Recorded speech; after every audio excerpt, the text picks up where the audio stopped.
కొత్త రేషన్ కార్డుదారులకు good news. Free current రూ. 500కే వంట గ్యాస్ వర్తింపు. రేషన్ కార్డులు పొందిన వారికి మహాలక్ష్మి గృహజ్యోతి పథకం వర్తింపు. పథకాలకు దరఖాస్తు చేసుకునేందుకు తాజాగా అవకాశం కల్పించిన ప్రభుత్వం. ఉచిత విద్యుత్తు వంటి వాటికి రేషన్ కార్డు తప్పనిసరి. రాష్ట్ర ప్రభుత్వం ఎన్నికల హామీల్లో భాగంగా పలు పథకాలను అమలు చేసింది. వీటిలో ముఖ్యంగా మహాలక్ష్మిలో రూ. 500కు వంట గ్యాస్, గృహజ్యోతిలో 200 యూనిట్లలోపు ఉచిత విద్యుత్తు వంటి వాటికి రేషన్ కార్డులు తప్పనిసరిగా ఉండాల్సి ఉంటుంది.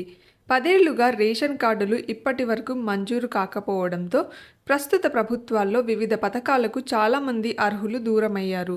ప్రస్తుతం ప్రభుత్వం రేషన్ కార్డులు మంజూరు చేస్తుండడంతో లబ్ధిదారుల్లో ఆశలు చిగురించాయి.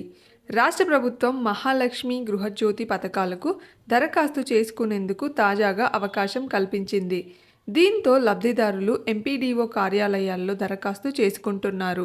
ఈ నెల 25 నుంచి వచ్చే నెల 10 వరకు అన్ని మండల కేంద్రాల్లో అధికారికంగా కొత్త రేషన్ కార్డుల పంపిణీ చేపట్టాలని ముఖ్యమంత్రి రేవంత్ రెడ్డి అధికారులకు సూచించారు.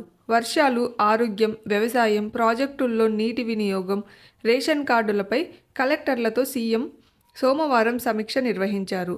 యూరియా కొరత లేకున్నప్పటికీ కొందరు రైతులను అయోమయానికి గురి చేస్తున్నారని వెల్లడించారు.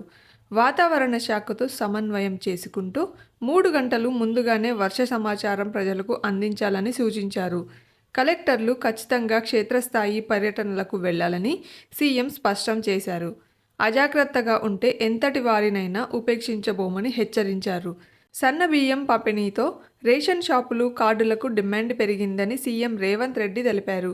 మనిషికి 6 కిలోల చొప్పున 3,10,00,000 మందికి సన్న బియ్యం పంపిణీ చేస్తున్నట్లు వివరించారు.